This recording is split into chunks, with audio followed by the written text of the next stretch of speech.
Hey everyone, and welcome back for another round of trending tidbits. We're going to be looking at how economic policy, it kind of turns into something a lot more intense like economic statecraft, hmm especially when you've got global powers clashing. Yeah, it is fascinating how, we hear about tariffs and sanctions, and this report by Rabobank that we're looking at, it highlights how they're not just isolated economic events. Yeah. They're these deliberate moves in a much larger game. So let's break down this idea of economic statecraft, okay? The report makes a distinction between regular economic policy and then economic statecraft. What's the difference? Well, economic policy is like managing a household budget. It's making sure you're earning enough, you're controlling your spending, you're planning for the future. But economic statecraft, it's more like using your financial resources to kind of get what you want from your neighbors. Oh, so it's the difference between balancing your checkbook Yeah. and Okay. then like playing hardball in a negotiation. Exactly, yeah. And the Rabobank report really emphasizes that economic statecraft is about using those economic tools to influence other countries to achieve those geopolitical goals. That makes sense. How does this idea of economic statecraft fit into a country's overall strategy, though? I mean, they're not just throwing tariffs around randomly, right? Right, they have a bigger picture in mind, something that is often called a grand strategy. And it's like a three-legged stool. You have the economy, the military, and then political power to be stable and, achieve its goals. A nation needs all three of those things working together. What's interesting is the report points out how interconnected these three legs are. Even early attempts to measure something like GDP, we're talking way back in the 1600s, they were tied to, figuring out how to pay for wars. So even back then, countries were already thinking about how they could use their economies for a strategic advantage, huh? So it's not just a modern thing. Not at all. It's been a part of international relations for centuries. We've got these three legs of grand strategy. How do countries decide which leg to lean on? What are the kind of philosophies driving their actions? That's where we get into different schools of thought, like the idealists versus the realists. Okay, so who are the idealists? Well, idealists believe in cooperation. They think that global problems are best solved through collaboration and shared values. They really champion free trade, believing that it fosters interdependence and ultimately, it makes the world safer. Think about figures like Adam Smith, who argued that the invisible hand of the market can lead to mutual benefit for everyone involved. So that we're all in this together approach to global affairs. Precisely. But then you have the realists, who see the world as inherently competitive. They're more focused on their own national interests and security, even if that means, going head-to-head with other countries. So more of an every nation for itself mentality. Exactly. Realists believe that power is paramount, and they're willing to use economic tools to gain leverage to protect their interests, even if it creates friction. A classic example of a realist would be someone like Lord Palmerston, a 19th century British statesman who famously said, "We have no eternal allies and we have no perpetual enemies. Our interests are eternal and perpetual, and those interests it is our duty to follow." That's a very clear statement of the realist perspective. So as we listen to the news, we try to make sense of what's happening in the world. Is it really as simple as figuring out if a country is acting like an idealist or a realist? Well, it's rarely that black and white. Most countries fall somewhere on a spectrum between those two extremes. But understanding these schools of thought can really help us decode their actions and motivations. It's like having a key to unlock the hidden logic behind, what can seem like random economic decisions. So let's talk about the tools in the economic statecraft toolbox. What are we talking about here? It's got to be more than just tariffs, right? Yeah. Oh, absolutely. The Rabobank report outlines this whole arsenal of tools that countries can use to exert economic influence. It's not just about sticks, there are carrots, too. Okay, I'm intrigued. So one of the carrots would be free trade agreements, or FTAs. Idealists see these agreements as a way to promote peace and prosperity through increased trade. Realists, however, might view FTAs as a way to strategically secure access to key markets or to create economic dependence that can be leveraged for political gain. So even something seemingly positive like a free trade agreement can have this hidden strategic layer. Absolutely. It all depends on the intent and how it's used. Okay, what about the sticks? Well, we all know about tariffs. Those taxes on imports that can be used to protect domestic industries or to pressure other countries. But then there are these non-tariff barriers, things like quotas regulations or even outright bans on certain products. These can be even more effective than tariffs because they're harder to challenge under international trade rules. That sounds like a complex web of economic measures that can be used for all sorts of strategic purposes. It is, and the report highlights something called this strategic materials fallacy, which is this mistaken belief that you can simply restrict trade in military goods without realizing that many seemingly harmless civilian goods have dual uses. So trying to control trade for strategic purposes can be a lot trickier than it appears on the surface. Exactly. It's a classic example of how seemingly simple economic actions can have these far-reaching and often unintended consequences in international relations. And that brings us to another important concept, the idea of contagion. Contagion, like a virus spreading. Well, in this case, it's more like a ripple effect. One country's actions can trigger a chain reaction, leading others to adopt similar policies or retaliate, which can quickly escalate tensions and undermine global stability. So like that old saying, when the U.S. sneezes, the rest of the world catches a cold. Exactly. And it's not just about tariffs. It can happen with sanctions, boycotts, or any other economic statecraft tool. That's why it's so crucial to understand these dynamics, to anticipate those potential consequences of economic actions, and hopefully avoid unintended escalation. So we've established that countries use economic statecraft to achieve their goals. We've got a sense of the different mindsets driving those decisions. And we've peeked inside the toolbox. But how does all of this play out in the real world? That's where things get really interesting.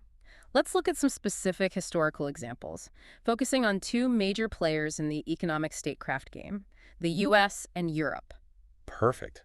Let's start with the U.S. They've got a long history of using economic tools to get what they want on the world stage. That's an understatement. And their approach has evolved over time, reflecting shifting geopolitical circumstances and these internal debates about the role of American power. But one thing is for sure, the U.S. has not been shy about using economic statecraft to advance its interests. All right, so let's rewind the historical tape. Where do we even begin with the U.S. and economic statecraft? Well, if we go all the way back to their founding, you can already see elements of economic statecraft in their actions. Remember, no taxation without representation. That was a classic case of economic grievances fueling political upheaval.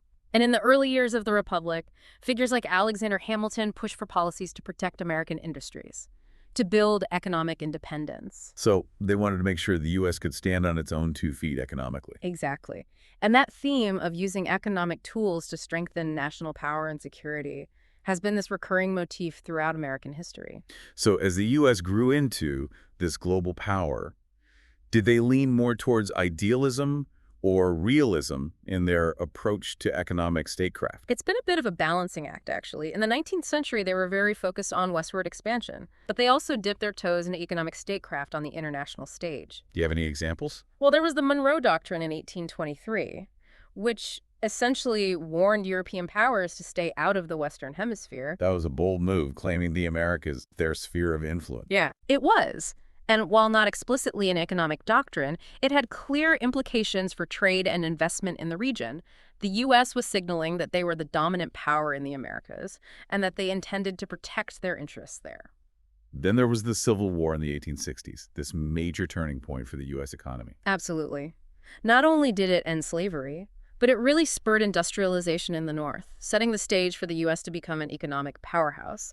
And that newfound economic might would have major implications for how they approached economic statecraft in the decades to come. So heading into World War I, where did the U.S. stand on that idealist-realist spectrum? Were they still mostly focused on their own interests, or were they starting to embrace a more cooperative global order? It was a bit of both. On the one hand, President Woodrow Wilson championed this idea of a League of Nations, a global organization designed to prevent future wars, a very idealistic notion.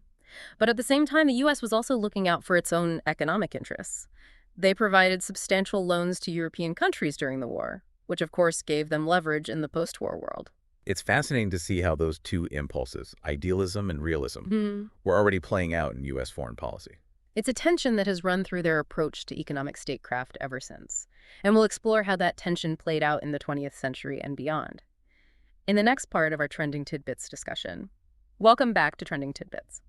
Last time we laid the groundwork for understanding how economic policy becomes economic statecraft, especially when national interests clash on the world stage. We talked about the tools in the economic statecraft toolbox, from those carrots like free trade agreements to those sticks like tariffs and sanctions.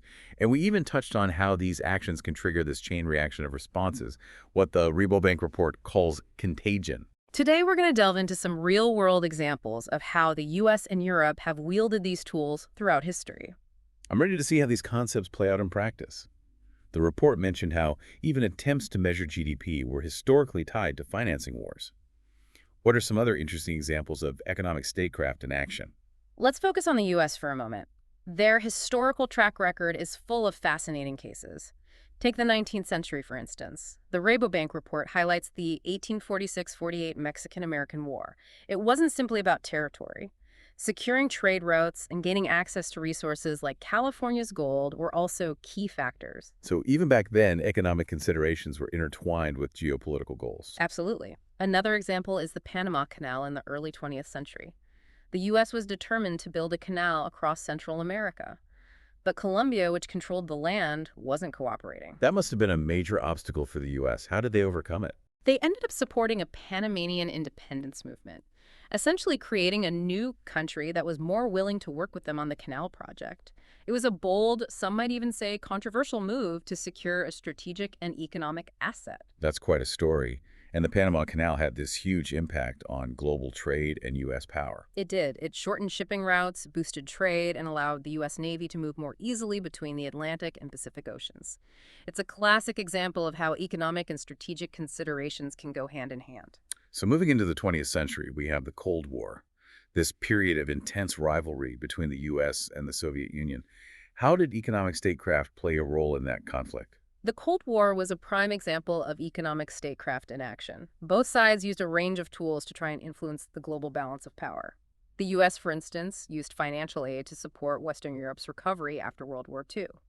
The Marshall Plan, as it was called, wasn't just about rebuilding. It was also a way to contain the spread of Soviet influence. So it was a strategic investment in Western Europe's economic and political future. Exactly. On the other hand, the U.S. imposed these strict trade embargoes on Cuba and other communist countries, trying to weaken their economies and limit their access to Western technology. So the U.S. was using both carrots and sticks during the Cold War. It's interesting to see how those approaches were used in tandem. Yes, and it's worth noting the power of the U.S. dollar during this period.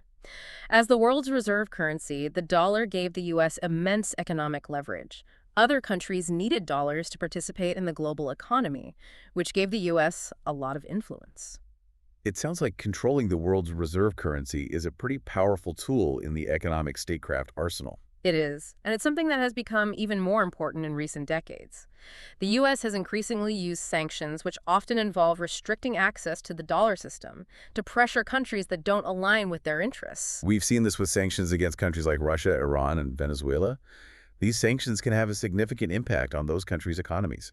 They can. And that brings us to the present day, where we see the U.S. and China engaged in this strategic rivalry that's playing out on multiple fronts, including trade, technology, and finance. It seems like the U.S.-China relationship is this defining feature of the 21st century, and economic statecraft is right at the heart of it. Absolutely. We've seen trade wars, restrictions on technology transfers, and accusations of currency manipulation. And the situation in Ukraine has further strained relations, with the U.S. imposing sanctions on Russia and providing significant aid to Ukraine.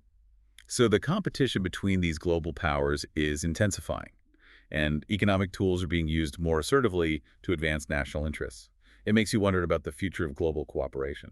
It does raise concerns about the potential for escalating tensions and economic conflict. Okay, so we've explored some key examples of U.S. economic statecraft. What about Europe? How has their approach evolved over time? Europe's story is a fascinating one, marked by a shift from intense rivalry to remarkable cooperation, and then in recent years a return to a more assertive stance on the world stage. Let's dive into that evolution. Early modern Europe was a hotbed of competition, wasn't it?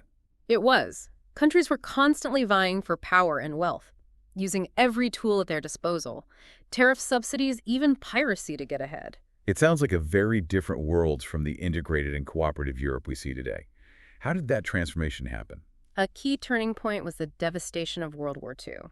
After experiencing the horrors of that conflict, there was this profound desire for lasting peace and stability. Visionary leaders like Robert Schuman and Jean Monnet believed that economic cooperation was the key. The idea being that countries with intertwined economies would be less likely to go to war with each other. Exactly. That led to the creation of the European Coal and Steel Community in 1951, which pooled the coal and steel resources of 6 European countries under a common management. It was a bold step that laid the foundation for the European Economic Community and eventually the European Union. The EU has been this remarkable success story, transforming Europe from a continent ravaged by war to a zone of peace and prosperity. It has. But even within this framework of cooperation, European countries haven't completely abandoned economic statecraft. They still have national interests to consider. And those interests can sometimes clash with the EU's broader goals. Can you give some examples? One area where we've seen this tension play out is energy policy. Some countries like Germany have pursued controversial deals with Russia for natural gas, despite concerns about becoming overly reliant on a single supplier. So even within a highly integrated bloc like the EU, national interests and economic considerations can still drive decisions. Absolutely. And on the global stage, we've seen the EU using its collective economic power in a variety of ways. They've been strong supporters of the World Trade Organization and a rules-based international order. They've often used trade policy and aid to promote human rights and democracy, but they've also shown a willingness to use sanctions and other economic measures when they deem it necessary. For example, Well, we saw this with the sanctions imposed on Russia after its annexation of Crimea and its invasion of Ukraine. The EU has also been a leader in using economic tools to address climate change, implementing ambitious emissions reduction targets and investing heavily in renewable energy. so it seems like Europe is trying to strike this balance between promoting cooperation and pursuing its own interests in a world that's becoming increasingly competitive. It makes you wonder, how do these different approaches to economic statecraft, the U.S. approach versus the European approach, affect global stability? That's a great question, and it's one we'll explore further as we delve into the implications of these trends and consider what the future holds for economic statecraft and the final part of our trending tidbits discussion.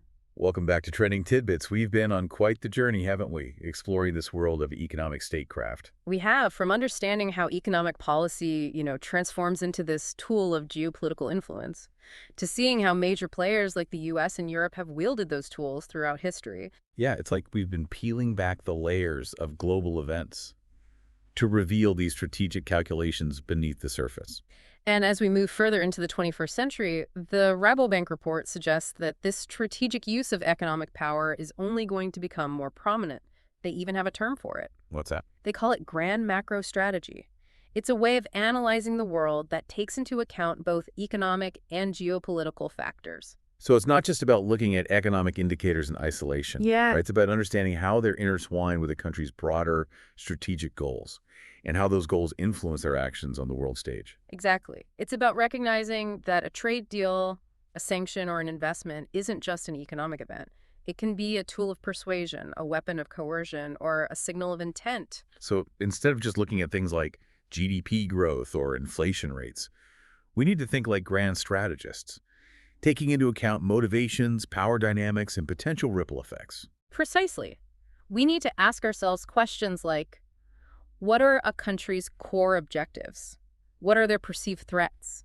How are they using economic tools to advance their interests? And how might those actions trigger responses from other countries? It's like we need to develop a new kind of economic literacy, one that goes beyond just understanding the numbers and really delves into the realm of geopolitics. I think that's a great way to put it. We need to be able to read between the lines of economic events and understand the strategic logic driving them. So if we put on our grand macro strategy, the thinking caps for a moment, Yeah. what are some key trends or developments that we should be paying attention to? What's going to shape the future of economic statecraft? One trend that's been impossible to ignore is the rise of economic nationalism. Yeah, it feels like this backlash against globalization, with countries becoming more focused on protecting their own domestic industries and jobs. We saw this with the America First policies of the Trump administration, and there's been a similar trend in Europe, too. And events like the COVID-19 pandemic and the war in Ukraine have only accelerated this trend. They exposed the vulnerabilities of global supply chains and made countries more aware of the importance of national resilience. So it seems like we're moving away from this world of hyperglobalization and toward a more fragmented economic landscape, where countries prioritize their own self-sufficiency and security. That's certainly one possibility. And if that trend continues, it could have significant implications for how countries use economic statecraft. They might be less willing to cooperate on global trade deals or to use economic tools to punish other countries if it threatens their own economic security. Yeah, it's like this retreat to the trenches, with countries hunkering down and preparing for a more uncertain future. That's one scenario. But another trend we're seeing is the increasing weaponization of economic tools, particularly sanctions. Right. The U.S. in particular has really embraced sanctions as a foreign policy tool in recent years. Yeah. We've seen this with the sanctions against Russia, Iran, North Korea, and Venezuela. And while sanctions can be effective in putting pressure on targeted countries, there's a growing debate about their long-term effectiveness and the unintended consequences they can have. Some argue that sanctions often hurt ordinary citizens more than the intended targets, and that they can backfire, leading to unintended escalation, or the creation of alternative financial systems that bypass the U.S. dollar. It's a complex issue, and it raises some difficult questions about the role of economic power in international relations. What are the ethical limits of using economic tools to punish or coerce other countries? And how can we ensure that sanctions are used responsibly and effectively? These are questions that policymakers, businesses, and citizens will need to grapple with as economic statecraft becomes this increasingly important feature of the global landscape. Absolutely, and there's another factor we need to consider: the growing importance of technology and economic statecraft. Yeah, it feels like technology is becoming this key battleground in the competition between global powers. Yeah. We see this in the rivalry between the U.S. and China, for example, with each country trying to secure dominance in areas like artificial intelligence, 5G networks, and semiconductors. These technological rivalries have real implications for economic power and national security. Control over these technologies will shape the future of the global economy and determine which countries have the upper hand.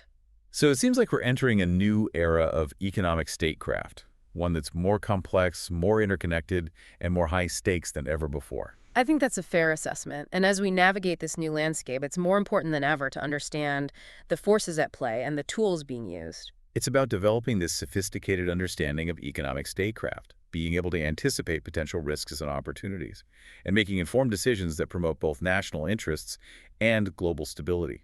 And it's not just about governments and policymakers. Businesses and investors need to be aware of these dynamics too. They need to factor economic statecraft into their decision-making and think strategically about how to manage risks and seize opportunities in this evolving global environment. So knowledge is power in this new era of economic statecraft. The more we understand the tools, the players, and the stakes, the better equipped we'll be to navigate this complex and rapidly changing world. I couldn't agree more. And ultimately, it's about using that knowledge to build a more stable, prosperous, and peaceful future for everyone. Well said. Thanks for joining us on this deep dive into economic statecraft. We hope you found it insightful and engaging. And as always, we encourage you to continue exploring these issues and to engage in informed discussions about the role of economic power in shaping the world around us. Until next time, stay curious and stay informed.